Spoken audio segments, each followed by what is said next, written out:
tout le monde a cherché quelque chose un jour, mais tout le monde ne l'a pas trouvé. Mais tout le monde. Bueno, muy bien, estamos aquí con el doctor José Rapizarda, que es médico cirujano, también es médico emergentólogo y es el jefe de departamento de urgencias del Hospital Tornú. También es presidente de la asociación Salvar Vidas. Y me gustaría que nos comentes un poquito a qué se dedica la Fundación Salvar Vidas. Bueno, ¿cuáles son los objetivos y qué hace? Perfecto. ¿No? Nuestra fundación es una institución sin fines de lucro, que nuestro objeto es capacitar, formar y asesorar en todos los niveles. Es decir, nosotros capacitamos desde la población común, es decir, hacemos capacitación comunitaria, capacitamos médicos, técnicos, socorristas, instituciones, empresas, y brindamos asesoramiento en lo que hace a medidas de seguridad, a mecanismos de respuesta. Es decir, estamos con una experiencia, somos un grupo de, yo diría más que de profesionales puramente hablando, sino de amigos que decidimos. Sí, también capacitan a la comunidad, más allá de los profesionales de la salud. Sobre todo en lo que hace a algunos de los mecanismos que hoy en día se tienen olvidados. Yo quizás creo que no es que se tengan olvidados, sino se tiene el cierto prurito al temor legal de no auxiliar a la persona que tengo al lado mío, temiendo a que voy a ser juzgado. Y comentanos un poco esto, porque mucha gente tiene miedo a veces a tal cual, hacer es decir, yo no toco, la maniobra de RCP, totalmente aún de acuerdo. cuando han hecho un curso, ¿no? Sí. Por temor a que si hago algo mal hay una ley que me puede jugar. Tal pero cual. Tengo entendido que nadie te puede penar por querer salvar una vida, ¿no? Totalmente de acuerdo. Es decir, cuando uno evalúa, yo creo que lo primero, lo fundamental que tenemos que entender es que cuando uno se encuentra ante una escena, esa escena que puede ser una víctima caída inconsciente o que haya sufrido un paro cardíaco, tenemos que saber de que existe una secuencia en la cual yo lo primero que tengo que verificar es la seguridad de esa escena. Asegurar el área. Es decir, tengo que saber de que esa escena es segura para mí, porque si no me convierto en otra víctima más, tratando de socorrer a la persona que está caída en el suelo. Cuando la escena es segura, veo la situación que rodea la escena y no hay ninguna ley que me prohíba.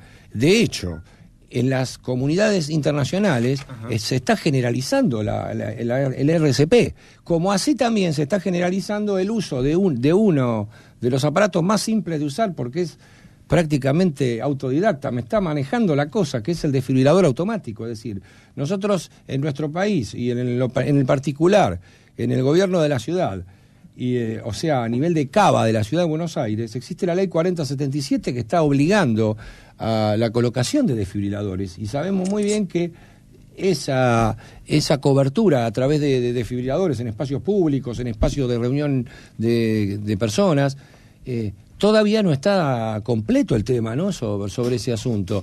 Y volviendo al tema que dio inicio a nuestra conversación, hay que perder el miedo, porque lo que no se le pide a la comunidad que haga maniobras instrumentales o maniobras médicas. Claro, estamos hablando de maniobras internacionalmente aceptadas. Y fíjense que en octubre, justamente, el 15 de octubre, salió la normativa que había sido consensuada, que se actualiza a través de la American Heart, que es la Asociación Americana del Corazón, que lo hizo en un consenso que sucedió en Dallas en febrero, donde se juntaron más de 200 o 300 profesionales especialistas en cardiología y en reanimación, y cada 5 años se renueva esa normativa, que es la normativa de RCP. Y en lo que respecta a la atención brindada por legos, por personas que no saben medicina, se mantiene la normativa de que manos pueden salvar la vida, y solamente las manos. Estamos hablando del RCP que se llama básico, ¿no? Correcto. ¿También dan el avanzado para los profesionales de la salud, es decir, para médicos, enfermeras profesionales? Sí. Nosotros abarcamos tanto los niveles básicos como intermedio como avanzado, inclusive los niveles de socorrismo, interactuamos con la Policía Federal, inclusive en la capacitación. De hecho, nuestra fundación ha capacitado en forma gratuita a las dotaciones que van a la base Marambio, es decir, de nuestra Fuerza Aérea Argentina, y hemos hecho en el año 2008 el primer simulacro de rescate de un avión en la base Marambio, y en el 2011 volvimos a Marambio y hicimos un simulacro de amputación traumática, y creo que fuimos pioneros, porque estamos hablando de un escenario inhóspito, ¿no? Seguro. José, una pregunta que siempre me hago, ¿pero por qué en los colegios primarios y secundarios no se enseña RCP como sí se hace en Estados Unidos y en algunos países de Europa? Bueno, evidentemente debería. debería. Lo que pasa es que eso obedece también a una política de gestión y una política que enseñar salud, ¿no? Sí, y evidentemente implementar la logística suficiente para formar la cantidad de equipos suficientes y capacitar, porque no es fácil por la cantidad de instituciones que hay, ¿no? Pero yo creo que lo más importante de todo es generar la conciencia de que eso debe hacerse y que además de que debe hacerse, porque es ley, es que puede hacerse. Bueno, ahora con un nuevo gobierno, un nuevo ministro de Salud, por ahí cambie la cosa, ¿no? Y se mejore este aspecto. Yo creo que la política, dentro de todo, si tiene la lucidez necesaria para poder ver lo que acabamos de decir, que es bastante importante y se ve a simple vista, lo va a implementar. Yo creo que sí. ¿Qué opinas, Máximo, de esto? No, estaba poniéndome en el lugar de cualquier doña, cualquier don que andan por la calle, que tienen un nivel de conocimiento medio, y diría, ¿qué es RCP? ¿Qué quiere decir RCP?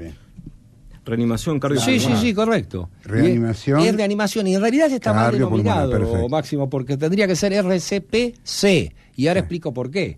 Porque reanimación cardiopulmonar apunta a que el órgano más sensible a la falta de circulación es el cerebro.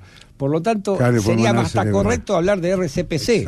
Es decir, lo que yo tengo que tratar de lograr es restablecer la circulación en menos de 4 minutos, porque las células nerviosas mueren, con lo cual una reanimación tardía, mientras yo estoy esperando a la ambulancia y no hago nada, evidentemente me va a dejar un cerebro dañado. Esto es muy importante lo que estás diciendo. ¿Y qué puedo hacer yo? ¿Qué puedo hacer yo? Porque bueno, ahí viene el gesto fundamental. ¿Qué puedo hacer? Agarro con las manos, soplo en la boca, le doy un golpe en el medio del pecho. Bueno, y comentanos también de esto que parece que cambió, que antes era el masaje más ventilación, y ahora para el Lego es solo masaje. Antes era más fácil de recordar la mnemotecnia, se decía ABC.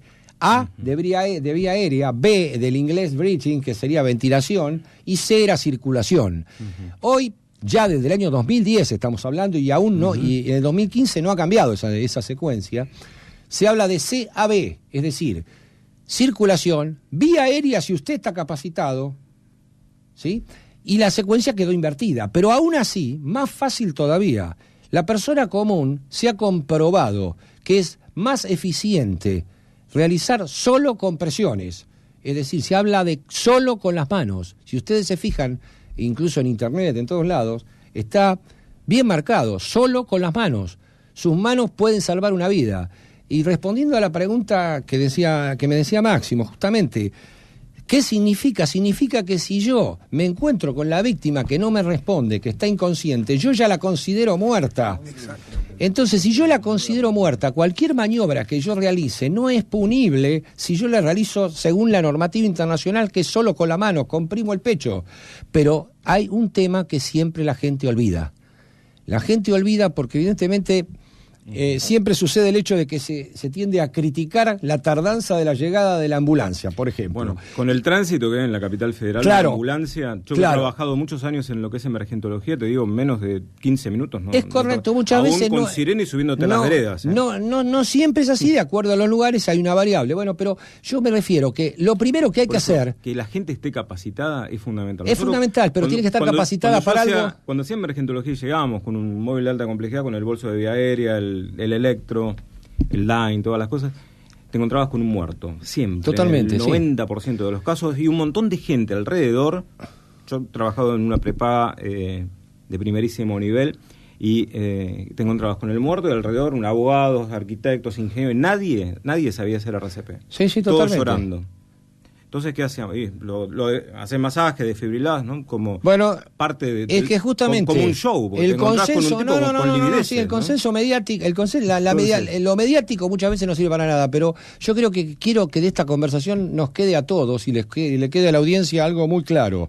Que lo primero que se hace es activar el sistema de emergencia. Claro. Si alguien no levanta un teléfono y llama al sistema de emergencia, el sistema de emergencia va a demorar lo que tarde, aparte, sumado al tránsito, que es un comentario que has hecho tú de que hay mucho tránsito, independientemente de eso, si yo no activo el sistema, inmediatamente inicio compresiones.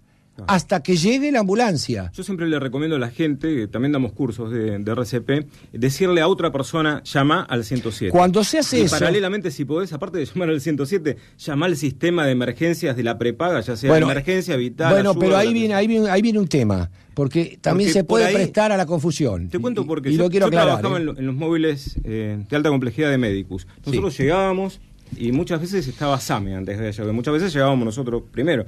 Pero está bueno que llegue alguna ambulancia primero, ¿no? Y el masaje se haga rápido. Yo creo que está bueno de que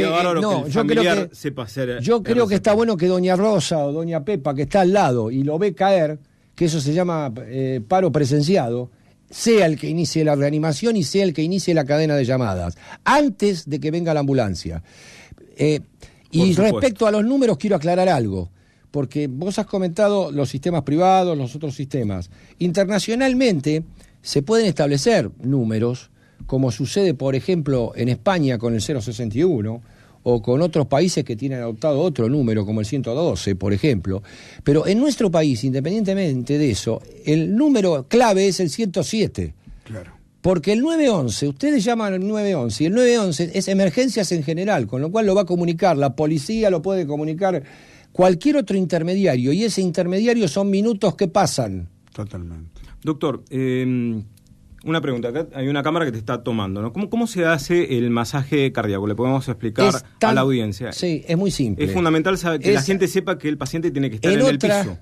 El paciente tiene que estar sobre una superficie rígida, porque lo que yo tengo que lograr, en realidad la palabra masaje también hay que desterrarla. Masaje cardíaco es el que puedo hacer yo, en mi caso en particular, siendo cirujano torácico con el tórax abierto. Tomo el corazón en mis manos y lo estoy masajeando.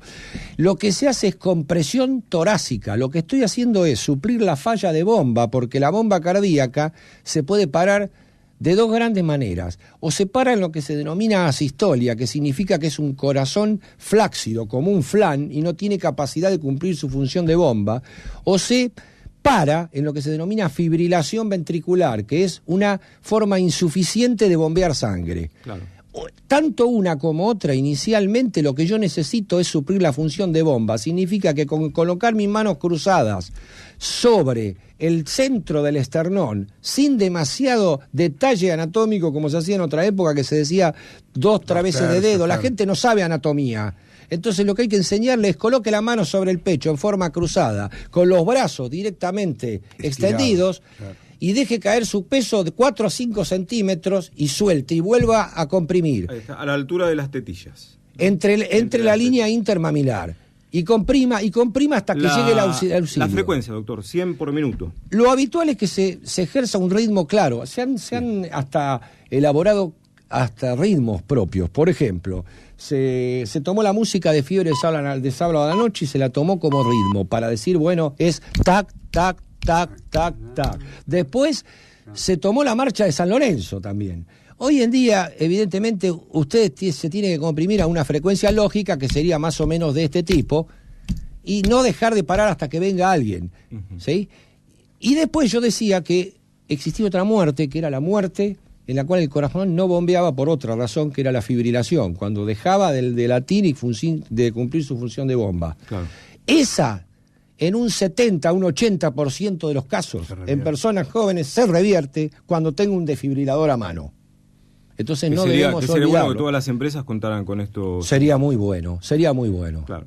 Y no es difícil de utilizar. No, incluso el aparato mismo te va guiando y te dice... El aparato tiene directamente en español. Me dice... Y descarga si hace falta, si no, no descarga. Ese sería el automático. Hay uno que es semiautomático en el cual se descarga la persona que lo utiliza, pero el aparato mismo está censando el ritmo cardíaco y me está diciendo, todos afuera, aléjense, apriete el botón. Claro. O sea, está hecho un poco para Doctor, inclusive personas que no saben nada, ¿no? Para cerrar, el Lego, antes se utilizaba 30 compresiones, 2 ventilaciones, hiperextendiendo la vía aérea. ¿Esto se sigue usando o no? Si la persona tiene capacitación y es socorrista o es enfermero o ha hecho algún curso de capacitación, es viable eso de realizar 32. Si la persona no tiene capacitación, no hay ley que lo pueda condenar por hacer masaje y que haga masaje. Es importante aclarar que para hacer la ventilación hay que previamente hiperextender la vía aérea, que para saberlo, bueno, tendrían que hacer estos cursos que da el doctor maravillosamente. No, lo que pasa es que, bueno, la hiperextensión de la vía aérea también tiene sus cosas. Hay que tener, y sería bueno contar con la mascarilla con la máscara, que sería una válvula unidireccional, que eso es lo que se llama máscara de pocket o de bolsillo. De bolsillo. Pero, ojo, en realidad no preconicemos la maniobra de hiperextensión cervical como liberación absoluta de la vía aérea para la persona que no sabe nada, porque creo que estamos creando un concepto que puede llevar al error en una circunstancia muy extrema y grave, que es cuando el paciente sufre un paro cardíaco y tiene asociado un trauma. Porque si el paciente tiene asociado un trauma, se debe sospechar la lesión de columna cervical. Y por ahí una maniobra hecha por manos no expertas puede agravar una lesión cervical. Entonces para el LEGO sería bueno que hagan solamente masaje, que ya es bastante. Internacionalmente incluso el lema es solo con las manos. Doctor, pasamos tus teléfonos para toda la gente que quiera capacitarse en esto que están. Bueno, yo les invito a visitar la página nuestra de nuestra fundación. Nuestra fundación se denomina Salvar Vidas y es www.fundacionsvcorta.org. Si se quieren comunicar telefónicamente al 4687-2407, los días lunes, miércoles y viernes por la tarde, y estamos a su disposición. Doctor, muchísimas gracias. Buenísimo. Ha sido el doctor José Rapizarda, médico, cirujano y emergentólogo, matrícula nacional 63.000. Yo soy más viejo todavía, 54.188. 54.188. Muchas gracias, doctor. Muy amables a ustedes. Una última pregunta, yo que Sí. veo las series de Americana Televisión. Sí. ¿El golpe que se pega en el medio del pecho es necesario o le puede romper Se ha comprobado, todo? se ha comprobado que el golpe precordial no mejora nada. O sea, no sirve absolutamente para nada. Es como cuando antes también se hablaba de otra frecuencia de reanimación, que era 15-2, y se demostraba que no era efectivo porque lo que se lograba no se llegaba a 60 latidos por minuto. Es decir, el golpear la pared torácica de esa manera se ha comprobado que no despierta eléctricamente al corazón de ninguna manera, ni suple la capacidad de bomba. Como si fuera el arranque que uno inicia. No, dar el claro, golpe y no. empieza, Hoy en día está comprobado. Hoy en día lo que debemos entender es que todo lo que se adapta a la población debe utilizar como parámetro la medicina basada en la evidencia.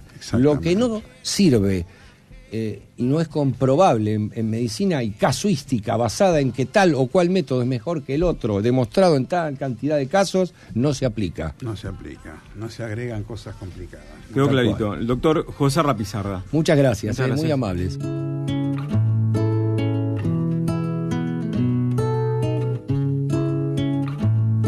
Tout le monde est une drôle de personne et tout le monde a la